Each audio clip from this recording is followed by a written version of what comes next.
In November of 2016, 4 men from out of state drove into Oscoda County, Michigan, to hunt a ridge that a local guide had refused to take anyone near for 11 years. Their names were Garrett, Dwayne, Stephen, and Roy. All 4 were experienced hunters. None of them were from Michigan, and none of them knew what the ridge was. The guide who refused them was Leland Voss. He was 61 years old that fall, and he had worked the Huron National Forest as a paid guide for 30 years. He had a reputation for being difficult about certain ground. He would take clients almost anywhere in that forest, except one long spine of hardwood and pine above a bend in the Oscoda River, a place he described in his logbooks only as the North Ridge. When the 4 men could not get Leland to take them there, they hired a younger man named Hollis Pruitt. Hollis was 34, competent, cheaper, and eager to build a name.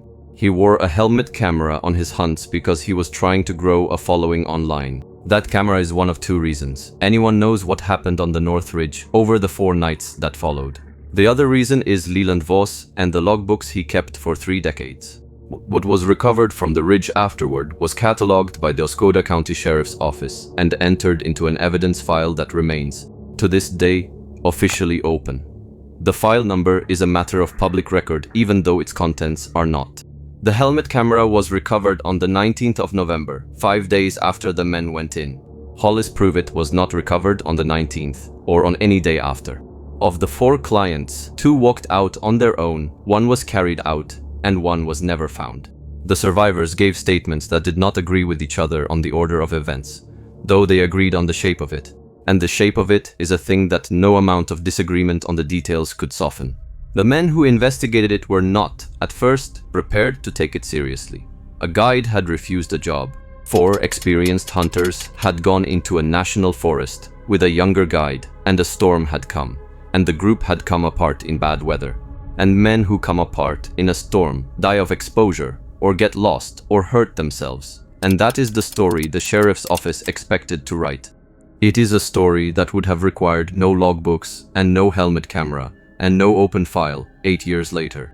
It is the story that everyone involved would have vastly preferred to tell.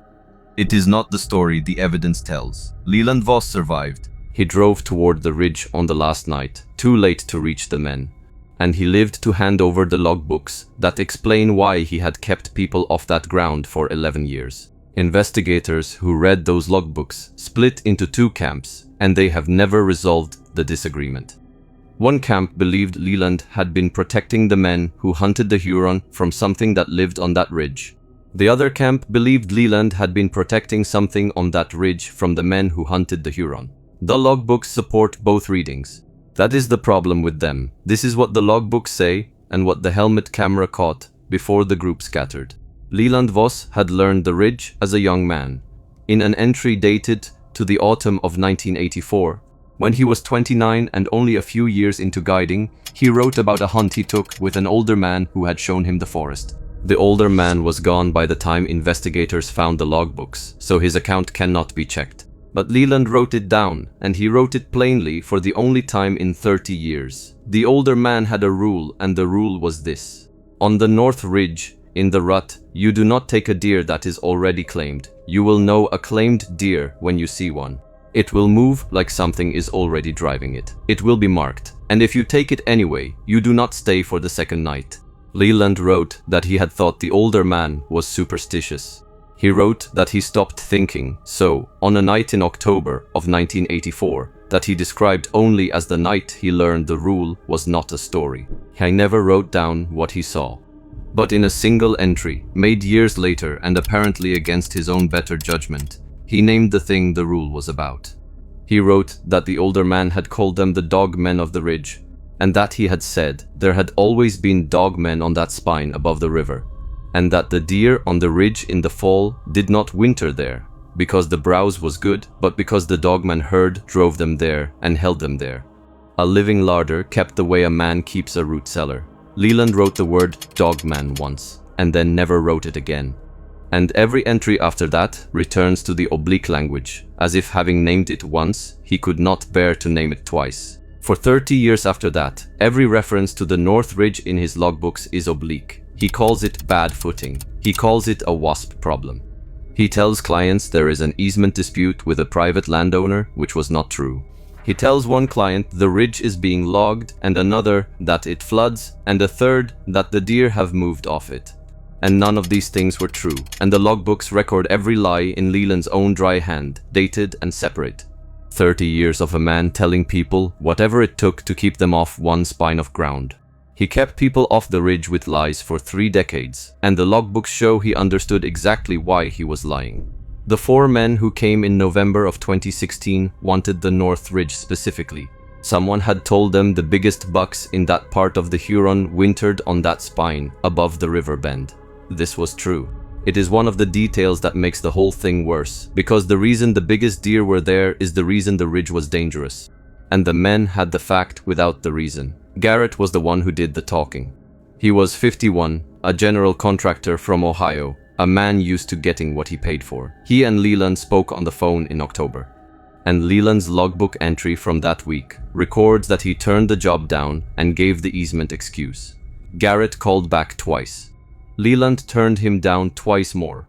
In the last entry before the men arrived, Leland wrote a single line that investigators later read aloud to each other more than once. He wrote that he could not make a man believe a thing the man had already decided not to believe. So the men hired Hollis Pruitt instead, and Hollis had no reason to say no. He did not know the rule. Leland had never told anyone the rule plainly, because to tell it plainly, he would have had to explain how he knew it, and he never did that in 30 years. Hollis took the job the way any young guide would take a good-paying job from 4 serious clients. He drove them up the 2-track to the base of the North Ridge on the 14th of November, and he turned on his helmet camera, and he started to record. The first day on the ridge, the footage shows nothing wrong. It shows a cold, bright morning, frost on the leaf litter, 5 men moving up the spine in good spirits. Hollis narrates for his camera the way men do when they are performing for an audience they hope to have someday. He points out sign. He points out a scrape line along the ridge, rubbed trees, the churned ground where bucks had been working the area hard. He is happy. The hunting looks excellent. By midday, they cut the trail of a single large deer, and the footage changes tone, though the men in it do not yet understand why. The buck they were following was not moving right.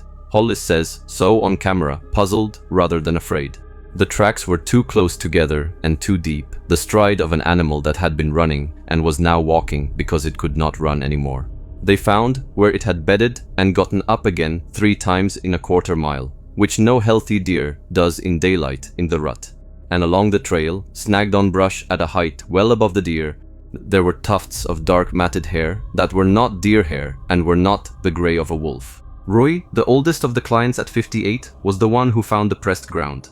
Off the deer's trail, running parallel to it, there was a wide swath of packed earth and flattened brush where something large and heavy had been pacing the same line, camping alongside the deer without closing on it. Roy is on the footage saying it looked like something had been herding the buck, keeping it moving, wearing it down. He says it the way a man says a thing he does not believe, even as he describes it. They found the buck itself in the early afternoon, standing, which was the wrongest part. It was a heavy old buck, a mainframe 8-point that would have field dressed close to 200 pounds, the kind of animal 4 men drive 11 hours for, and it was standing in the open, in the middle of the day, exhausted, its flanks heaving, its head low. It did not lift its head at them the way a deer does. There were long parallel gouges down its hindquarters, 4 of them evenly spaced, that had scabbed over and been reopened, and scabbed again, old wounds and new ones layered. An animal that had been caught and cut and let go more than once. There were similar marks along its shoulders. It stood in the open at midday in the rut, a mature buck, and it did not run when 4 men and a 5th walked up on it, because it had nowhere left in it to run to. Roy said on the footage that it looked like it had been kept. That was the word he used. And Hollis Pruitt's camera records the other men going quiet when he said it, because it was the right word, and they all felt it was the right word, and none of them wanted it to be. The buck had been kept. Something had been driving it and cutting it and turning it back for days, wearing it down on the ridge. And the 4 gouges spaced along its flank were not the marks of a wolf or a bear, but the marks of something with a hand. Hollis Pruitt's camera records Garrett taking the shot, and it records the 4 clients whooping over the size of the animal, the way hunters do, the tension breaking into celebration over a trophy. And it records Hollis standing back from the dead buck, quiet, not celebrating. The way a man goes quiet when some old warning he half heard is trying to surface and cannot quite reach him. On the footage, Hollis says, almost to himself, that Leland had said something about deer on this ridge. He does not finish the sentence. He could not have known how much was in it. They took the buck, they field dressed it on the ridge in the last of the afternoon light, and they hung the carcass from a game pole lashed between 2 trees at the edge of their camp, which they had made in a clearing just below the crest of the spine. Exactly the kind of camp 4 confident men make when the hunting is good and the weather is coming and they intend to stay. The gut pile they left, where they dressed the animal, 100 yards up the ridge from the tents. This is the thing Leland Voss spent 11 years preventing, and 4 men who did not know the rule did it in a single afternoon. And by dark on the 14th of November, there was a claimed buck hanging from a pole in a camp on the north ridge, and a gut pile on the slope above it, and the ridge knew both were there. The first night, the trouble was only at the edges. Hollis left his helmet camera running on a low branch at the edge of camp, pointed at the hanging carcass, because he wanted footage of coyotes coming in, and instead, he got the first evidence that something else was interested. In the small hours, the camera recorded the carcass moving, not swaying, lifting. Something took the weight of a field-dressed buck and lifted it against the pole, testing it, and then set it back down and left. The camera did not catch what did it. It caught the sound, and it caught the men waking in their tents, and it caught Dwayne, who was 46 and the least steady of the 4, calling out into the dark and getting no answer. There was more on the first night than the carcass. The camera on its branch recorded, in the hours between the lifting of the carcass and dawn, a series of sounds at the edge of camp that the men slept through and that Hollis found only when he reviewed the footage the next morning. Something walked the perimeter of the clearing more than once, unhurried, its steps audible in the frozen leaf litter, circling the tents at a distance and pausing and going on. Twice the walking stopped directly behind the row of tents and stayed stopped for a long time, and once, near 4 in the morning, the camera picked up a sound from up the slope, from the direction of the gut pile, a low call that was answered from somewhere lower down. 2 voices that were not coyotes and not wolves, spaced too far apart to be one animal, calling across the camp to each other over the sleeping men. The second morning, Hollis wanted to leave. This is in the footage clearly. He had spent the early hours going back through everything he had noticed the day before, and the footage from the night. The marked deer and the pressed ground and the hair too high on the brush and the lifted carcass and the 2 voices calling across the dark. And something in him had connected all of it to something Leland Voss had said on the phone when he turned the job down. Some remark about the ridge that Hollis had not taken seriously at the time and could not now stop turning over. He told the 4 clients they should pack out. He told them the ground was wrong. He could not have explained it in a way that would move a man like Garrett, and it did not move him. Garrett refused. They had a trophy buck already down, and 3 more tags between them and a paid guide they had every intention of getting their money from. And a snow was coming that would lay down fresh tracking.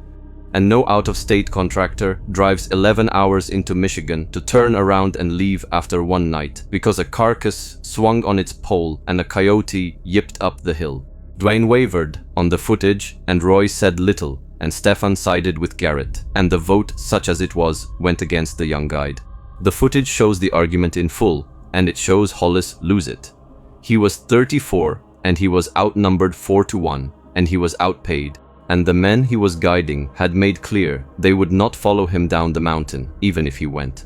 And a guide who abandons 4 paying clients on a ridge has no career left in a county this size, so he stayed.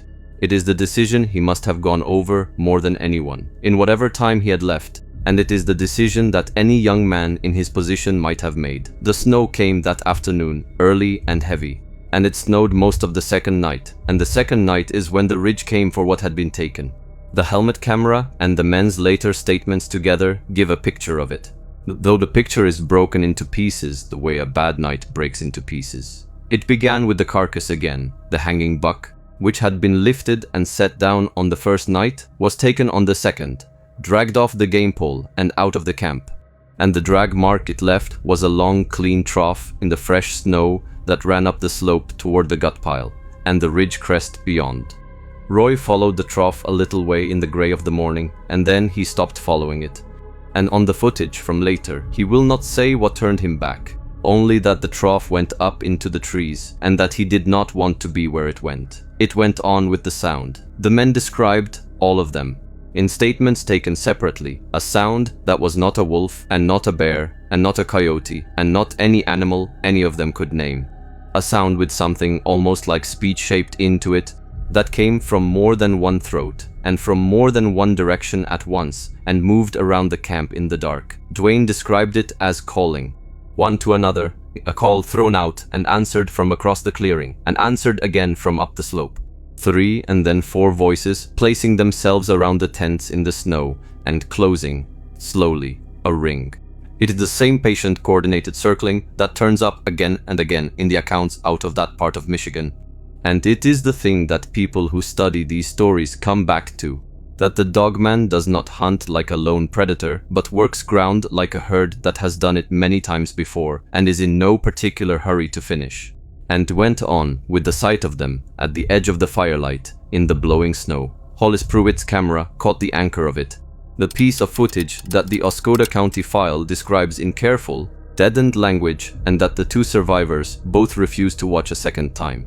At the tree line, half in the snow and half out of the reach of the fire, there stood a massive upright shape, 7 or 8 feet of it, with the head of a wolf and a long snout and pointed ears laid back, and a low, heavy set of shoulders that were far too human, and long arms that hung wrong. It stood on the bent, digitigrade hind legs of a running animal, and yet it stood the way a man stands, upright and still and deliberate, and it watched the camp across the fire. This is the Dogman that the men on that ridge saw, and the word is the right word, because it is neither wolf nor man, and it is somehow both. And every account out of that country reaches for the same 2 words and puts them together, because there is nothing else to reach for. And it was not alone. Behind it in the snow, when the wind opened the whiteout for a moment, there were others. 2 more that the camera caught, crouched, lower to the ground, moving along the tree line to either side. And the men's later statements suggest at least 1 more they heard, but never saw.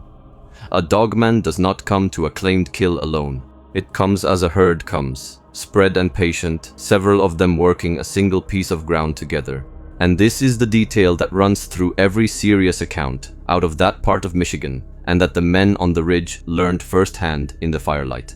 The one at the tree line held the men's eyes, upright and terrible above the snow, and the others worked the edges of the camp in the dark. While everyone watched the one, the men did not run that night.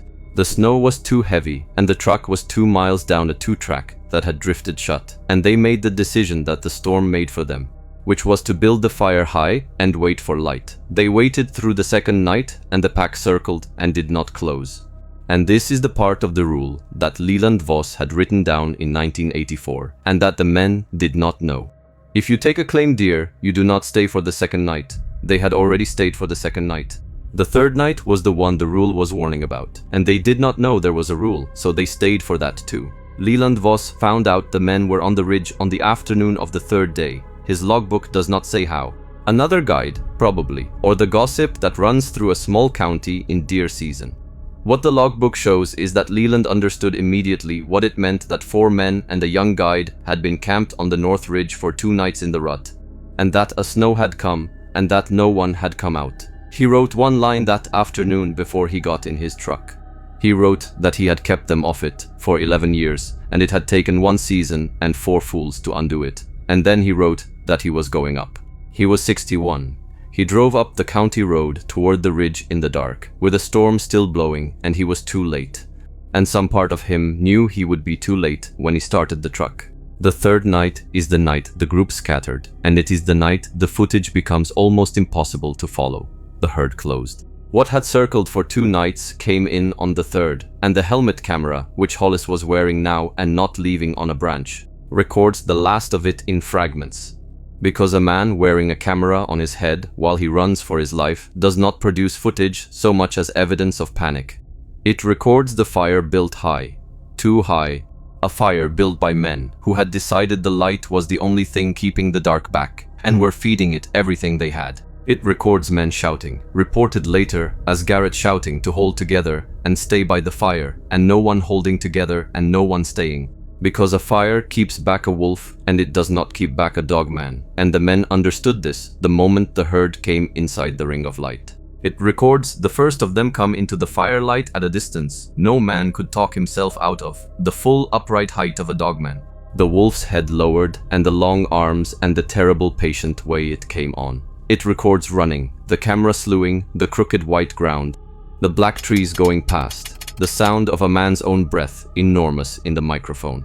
It records, for less than a second at a time, the herd among the trees, the snouts and the pointed ears and the matted fur and the wrong bent legs, on either side now, ahead now, close. Not watching anymore. It records Dwayne going down in the snow and Dwayne getting up.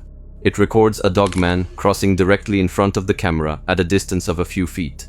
So close and so fast that it is only a wall of dark fur and then gone. And it records the moment the group came apart into 4 directions in the dark, which is the exact thing the older man had warned Leland about in 1984, and which the rule had been built around, because a herd of dogmen does not need to catch a group that stays together and keeps its fire and its heads. It waits. It circles for as many nights as it takes, and it waits for the group to scatter, because once 4 frightened men run 4 different ways into a dark forest, full of things that were built to run deer to ground, the herd does not have to catch anyone. It only has to choose which ones. That is the whole of the rule.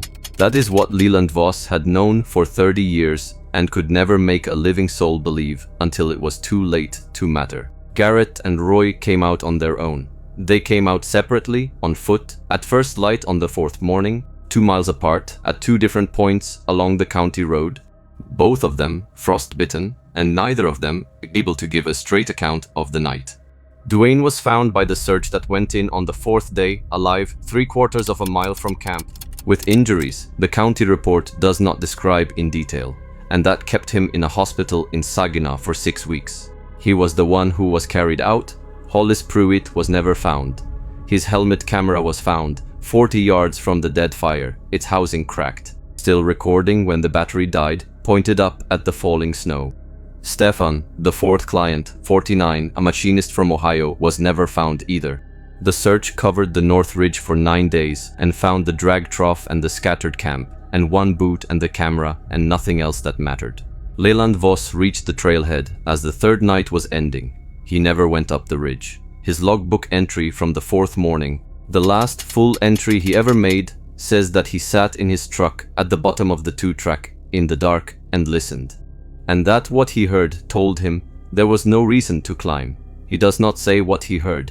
He drove home. When the sheriff came to talk to him 3 days later, because the surviving clients had mentioned the guide who refused to take them, Leland Voss handed over 30 years of logbooks without being asked, and he answered every question.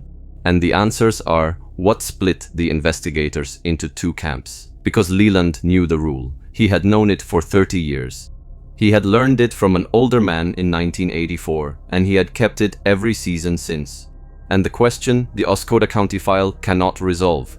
The question that split the men who read those logbooks into 2 camps that never came back together is what Leland Voss had been doing with that knowledge for 3 decades. One reading is the kind one, and it is the reading most people would prefer. Leland kept people off the North Ridge because he knew what was on it, and he was protecting them. He learned as a young man what the Dogman herd did to a hunter who took a claimed deer and stayed the 2nd night. And the lesson marked him so deeply that he spent the rest of his working life making sure it happened to no one else. Lying about easements and wasps, and flooding and logging for 11 years to keep clients alive.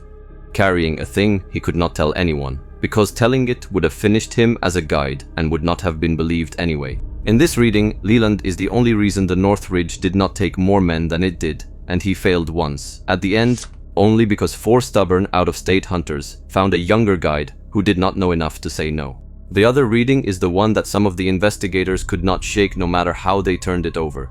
In this reading, Leland had known since 1984 that the North Ridge was a claimed range, a place where the Dogman herd drove and marked and stored and returned to its kills, a working larder in the hardwoods above the river. and he had spent 30 years making certain that nothing and no one disturbed it. Not to protect the people, to protect the arrangement, to keep the ridge quiet and fed and undisturbed exactly the way the older man before him had kept it, and the older man before that, a line of guides going back however far it went, each one a caretaker of a thing on that spine of ground that must not be interrupted, each one keeping the hunters away the way you keep people away from a nest, and each one understanding that the price of the ridge staying quiet was that now and then it would have to be fed. In this reading, the 4 men were not a failure. They were the thing that always eventually happens when a caretaker gets old and a stranger will not listen. The logbooks support both readings fully, and that is the horror of them. Leland never wrote down which one was true. He recorded the lies, and he recorded the rule, and he recorded, once, the word Dogman, and he recorded 30 years of keeping people off a ridge. And he never once recorded why, in a way that would settle it. Possibly, he did not write it, because he could not admit it. Possibly, he did not write it because he did not know himself. A man can keep a secret for 30 years, for more than one reason at a time. And a man can lie to himself about which reason it is for just as long as he lies to everyone else. The footage from Hollis Pruitt's helmet camera has never been released.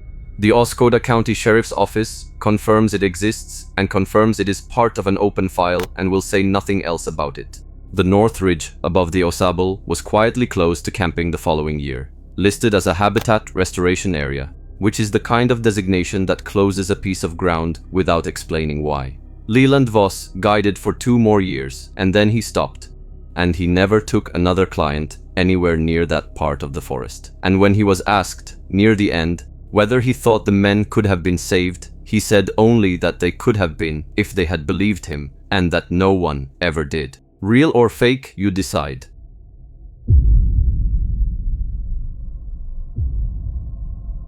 In December of 2019, a 3-man county plow crew went off the road in the Osable backcountry of Oscoda County, Michigan, during a squall, and over the following night, something came across the whiteout toward their stalled truck. The crew were named Carol, Dennis, and Petey.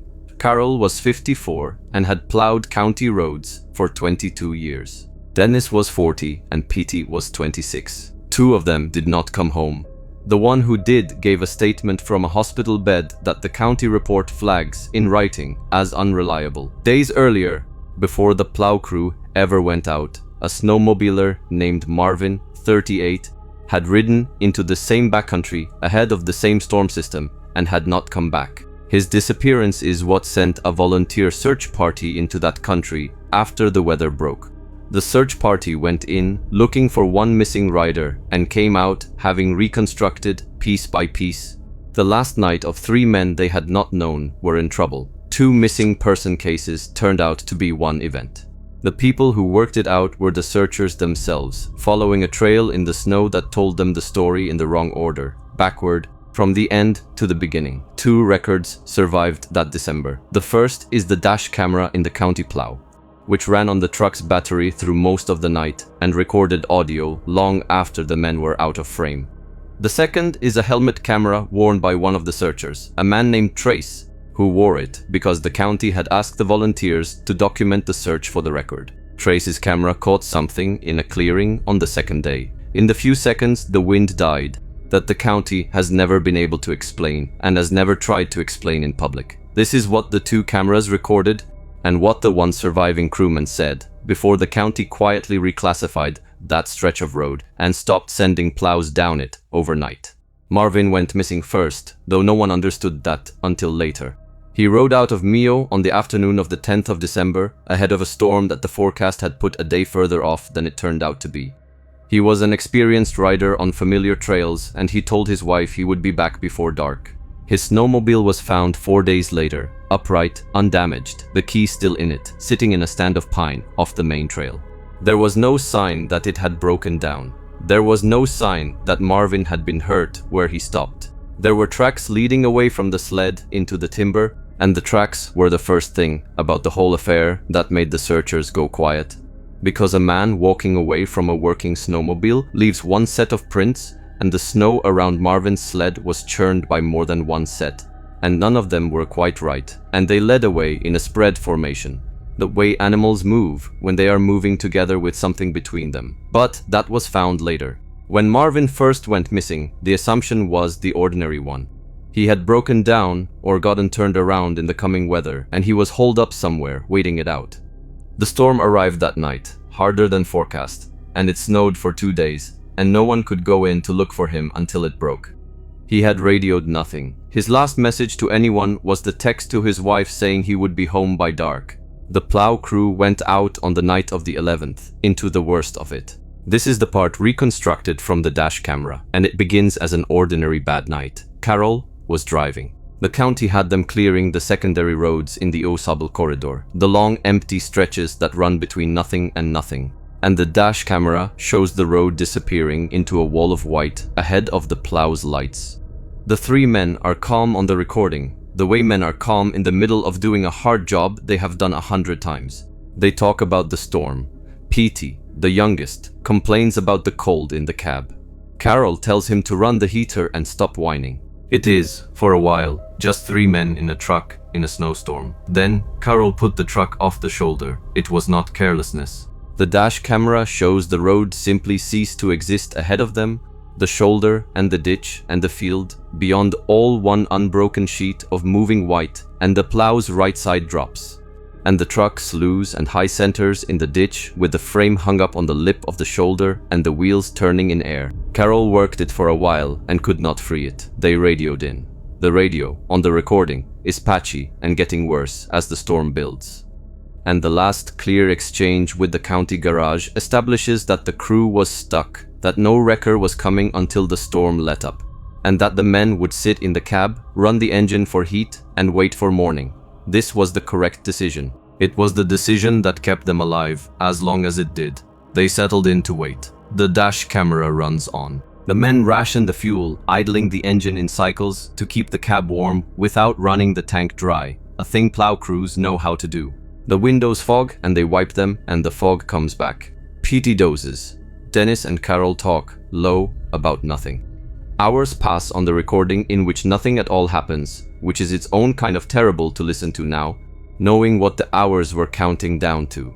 The first wrongness comes a little after 2 in the morning, by the timestamp. Dennis sees something in the headlights, out at the edge of where the beams die in the snow. Shapes, upright, 2 of them at first, then more behind, standing out in the field where nothing should have been standing, and the dash camera catches the men's voices.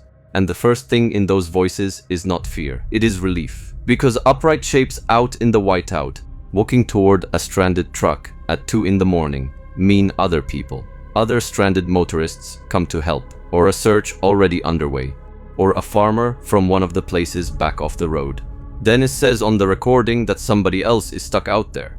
Carol flashes the headlights at them, twice, the universal signal. Here we are, we see you. Petey, half awake, says thank God. And the shapes come on toward the truck, through the blowing snow. They come on slowly, and they come on upright. And the men in the cab watch them come and wait for the shapes to resolve into men in parkas. And the shapes get close enough to read in the headlight wash. And the relief in the men's voices goes out all at once, on the recording. In the space of a single breath, Dennis stops talking mid-word. There is a silence on the dash camera audio that the transcript marks, and that is worse than any sound. Several seconds of 3 men in a warm cab, looking through the glass at what had walked in out of the storm and understanding, all 3 at once, that help was not what had come. They were not people. They were tall, far too tall, and they came on the bent hind legs of animals and stood the upright height of no animal, and the nearest of them, when it crossed the beams, turned a long wolf's head toward the light. These were Dogman, the same as had held the ridge above the Osable in other seasons. The same as this country had produced accounts of, for as long as there had been people in it to produce them. And 3 county roadmen in a plow truck were the ones who happened to be sitting warm and stranded in the middle of ground.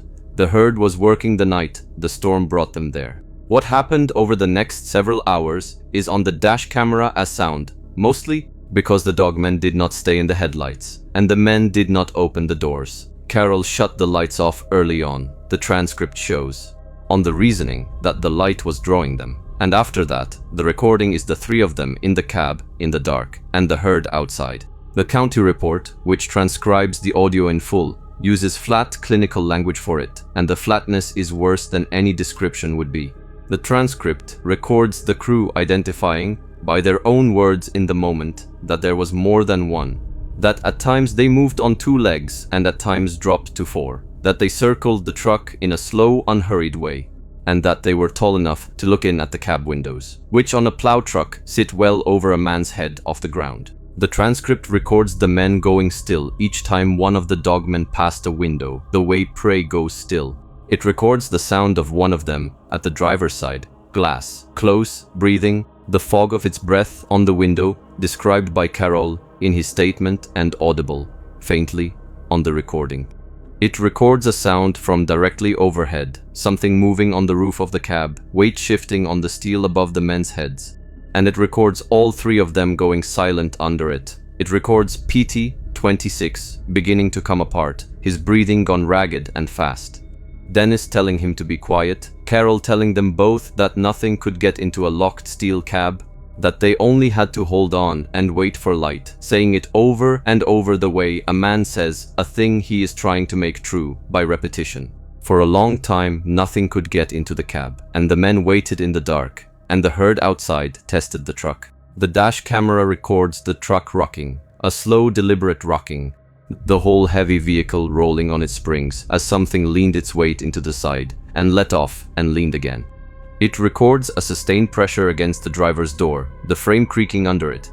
It records a sound against the window glass that the transcript describes as scraping, and that PT, on the recording, in a voice that has stopped pretending to be calm, describes as something trying the glass the way a man tries a locked door, patiently, over and over, working out how it opens. The dogmen did not batter the truck. That is a thing the investigators noted. They tested it. They spent hours on it, unhurried, the way something works at a problem. It knows it has all night to solve. And then, near the end of what the dash camera caught, PT ran. It is on the recording, all of it, the argument that led to it. PT 26 years old and past the end of what he could hold, convinced they would die slowly in the truck the way an animal dies in a trap, saying he would rather run for it than sit and wait to be taken. Carroll shouting at him to stay. That running was the one thing they could not do. That running was exactly what the things outside were waiting for. Dennis silent through all of it. On the recording, which the investigators noted, a man gone so far into fear he had stopped making sound. And then the sound of the door handle, and Carroll's voice breaking as he understood what PT was about to do, and the door opening, which sets off the cold air alarm on the dash and floods the cab audio with the roar of the storm. And PT gone, out into the white, one set of boot prints running, the door hanging open, the alarm chiming. Carroll and Dennis alone in the cab with the storm pouring in and the dark all around. And then, after a while, on the recording, the door pulled shut again, pulled shut from the outside. Not blown shut, the investigators determined, because the wind that night was quartering wrong for it, and because a door does not blow shut against its own detent, but drawn shut deliberately from without, sealing the 2 remaining men back into the dark cab. This is the detail the surviving crewmen would later be unable to explain. And it is the detail the investigators wrote down and underlined and came back to more than any other, because there is no version of a stranded man dying of exposure in a storm, in which the door of his truck is closed on him from the outside by something in the dark. The dash camera battery died sometime before dawn. The last of the recording is Carroll and Dennis in the dark sealed cab, not talking now, barely breathing near the microphone, the engine off. At some point in the night, the men had stopped running the engine, and no one knows why. The fuel gauge recovered later was not empty. The likeliest reading, the one the surviving crewmen half confirmed and could not finish confirming, is that they had shut the engine off on purpose, killed the last of the heat and the sound and the vibration, and sat in the freezing dark, trying to be as still and as silent and as much like nothing at all as 2 living men can make themselves, while the herd worked the truck around them. That is the last of the dash camera. 2 men in the cold and the dark, holding still, and the storm and the things outside that had all the time in the world. The storm broke on the afternoon of the 13th. The search for Marvin, the missing snowmobiler, went in on the morning of the 14th, because that was the case people knew about. Nobody yet connected the overdue plow crew to the overdue rider. The plow had been reported stuck, not missing, and the assumption at the garage was that the men had walked out or been picked up, because the alternative did not occur to anyone until the search party found the truck. The volunteer search was organized by a man named Gene, who ran the local snowmobile club and had helped run searches in that country before, for lost hunters and overdue riders, and once for a child. He knew the Osable backcountry as well as anyone alive. He put a dozen riders into it on the morning of the 14th. In clear, hard cold under a scoured blue sky, gridding out from the last place Marvin had been known to ride, and working the trails in a pattern Gene had run many times. Trace, 31, rode near the front wearing the helmet camera. The county had asked the volunteers to carry, for the record, so there would be documentation of the search, whatever it turned up.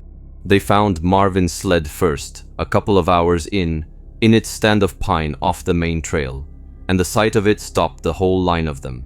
It sat upright and undamaged, no sign of a crash or a mechanical failure, the key still in the ignition and the fuel still in the tank. A man does not walk away from a working sled 4 days deep in a Michigan winter. And the snow around the sled, which had drifted in the storm but not filled, was churned by more than one set of feet, and the tracks led away from the machine into the timber in a loose spread formation. Several sets moving together with a gap held in the middle of them, the way men drive a deer. The way something moves a thing it is keeping between itself. The searchers stood their machines around Marvin's sled in the cold, bright morning and looked at the tracks, and the search changed in that moment, before anyone had said a word, from a rescue into something none of them yet had a name for, and none of them wanted to be the first to say. Then, gridding outward from the sled, they came onto the county road, and they found the plow. The reconstruction that follows is the worst part of the whole account, because the searchers read the scene in the snow, the way the audience of this story already knows it, and they read it backward, from the aftermath to the beginning, assembling the night out of what it had left behind. They came on a plow truck ditched and abandoned on a road no one should have had reason to abandon a truck on. One door standing open, and the cab drifted half full of snow, the cab empty, a dead dash camera on its mount. And they found, around the truck, in snow that had drifted but not filled, the whole record of the night written in the open. The pacing tracks that circled the vehicle, a beaten path in the snow all the way around it, laid down by more than one set of feet over hours. The place where something heavy had leaned against the driver's side again and again. A long crushed depression in the snowbank, the exact height a tall thing would lean. The marks on the roof which one of the searchers climbed up to see and would not talk about after, and the tracks themselves, which the searchers who knew animal sign stood over for a long time without saying anything, because they were the tracks of nothing any of them could name, too large, the wrong shape, and walking upright on 2 feet for long stretches before dropping to 4 and rising again. The single set of human boot prints ran out from the open driver's door into the timber, PT's, the stride of a man running flat out in deep snow. And the other prints fell in around the boot prints, a little way out from the truck, on either side and behind, pacing him.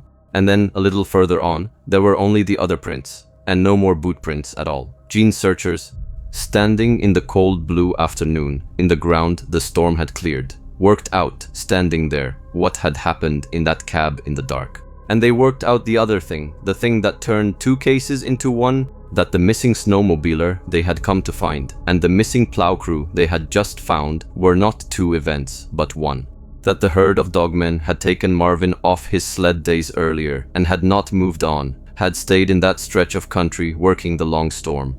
And that when the county plow slid off the shoulder into the ditch, it had set 3 more warm men down, helpless in the exact middle of ground the herd was already holding. Carol was found alive that afternoon, which no one expected. He was half a mile from the truck, in a snowed collapse of deadfall he had crawled into, hypothermic and badly injured, and he was the one who was carried out and who gave the statement from the hospital in Saginaw. Dennis was not found. Petey was not found. The search ran 9 more days across the Osable corridor and recovered Marvin's sled, the plow, the dash camera, 1 glove, and Carol, and nothing else. Carol's statement is the thing the county report flags as unreliable in writing, and it is not hard to see why an investigator would flag it. It was given in pieces over 3 days from a hospital bed in Saginaw by a man who had spent a night and most of a day in temperatures that kill, whose body had shut down by degrees before the search found him, and whose account, taken down by a detective across several sessions, does not hold together. It contradicts itself on timing, putting events in one order in the morning session and another order in the afternoon. It has the truck door opening twice when the dash camera records it opening once. It has Dennis leaving the cab, which nothing supports. And it has Dennis still in the cab beside him at the end, in the same statement. The two accounts 10 minutes apart in the transcript and never reconciled. It describes the dogmen, what they looked like up close at the glass, what their eyes did in the dark, in language that a frozen and traumatized man 6 weeks in a hospital bed is simply not a sound witness for. Every professional instinct a detective has says to set a statement like this aside, and the report all but says so outright. And yet the dash camera corroborates the one detail that matters most. The detail no one had told Carol was on the recording when he gave the statement. Carol said the door was pulled shut from outside after the young one ran. He said it quietly, as the thing in his account he most wanted someone to explain to him. And the dash camera audio, which Carol had never heard, were exactly that, the open door and the alarm, and then the door drawn shut again against the storm from the outside, with two men still sealed in the dark cab behind it. The investigators who wanted to dismiss Carol's whole statement had to account for the fact that the least believable man in the county had described correctly a thing he could not have known was recorded. Trace's helmet camera caught the rest of what there is to catch on the second day of the search in a clearing. The searchers had been following the pack sign outward from the plow, tracking the scatter, and in the early afternoon of the 15th, the weather turned again. A second smaller squall rolling in fast the way December squalls do. The visibility dropped and Jean called the riders in, and it was as the group was pulling back toward the trailhead that Trace's camera, for a few seconds, in a clearing between stands of pine, caught them in the open. The footage is short, only a handful of seconds, because the wind was rising and the whiteout was closing back in as fast as it had briefly opened. But for the length of a held breath, the driving snow thinned and the clearing was there in front of the searchers, open and white and ringed with pine, and in the clearing there were 4 of them. The nearest stood upright and very nearly clear, 7 or 8 feet of it, close enough that Trace's camera caught it in detail. The other footage from that whole winter never managed. The long wolf's head and the pointed ears and the heavy human set of the shoulders, the dark matted fur crusted with snow, the long arms hanging, standing full upright in the falling snow and facing the line of searchers across the open ground. It was not startled. It did not crouch or flee or ready itself. It stood and it faced them, and it let them see it. Behind it and to the sides, 3 more dogmen, lower, crouched, half lost in the blowing white. Moving or still, it is hard to tell in the few frames. And one of them down low to the ground, over something pale, that the footage cannot resolve, and that no one who has seen the footage will speculate about on the record. 4 of them in the open, a whole herd, standing in a clearing in the Osable backcountry, in the middle of the afternoon, while 12 men on snowmobiles sat their machines 40 yards off and looked at them. And then the wind came back up, and the snow closed over the clearing like a door drawn shut, the same way the truck door had been drawn shut. And the 4 seconds of footage were over, and the clearing was a wall of white again. And the searchers backed their machines out of that country as fast as the drifts would let them go.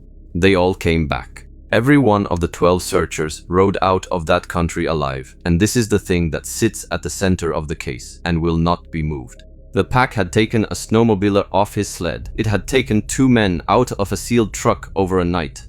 And then 12 men on loud machines rode straight into the ground. It was holding, saw it in the open, and were let go. The searchers did not escape. Nothing pursued them. They backed out of the clearing and rode to the trailhead, and the pack let them leave the same way.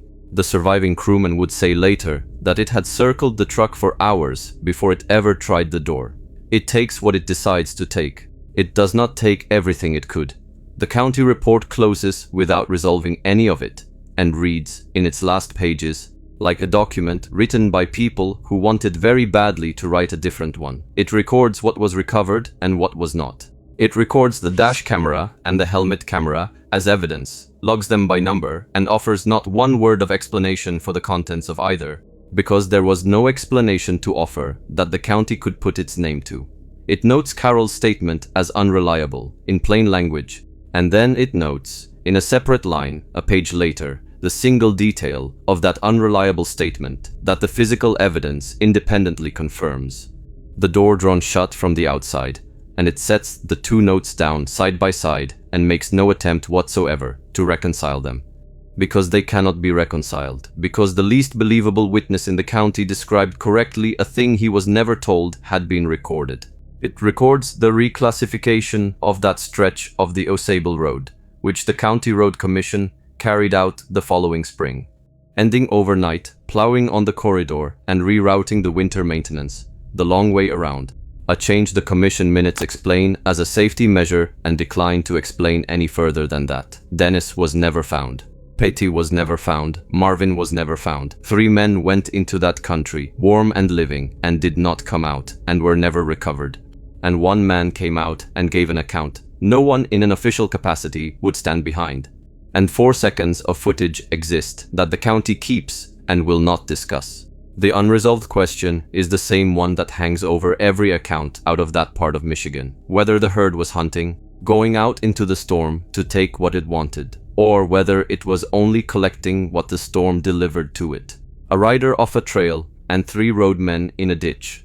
Warm, living things carried into its range by weather and bad luck, and the ordinary business of a county keeping its roads clear.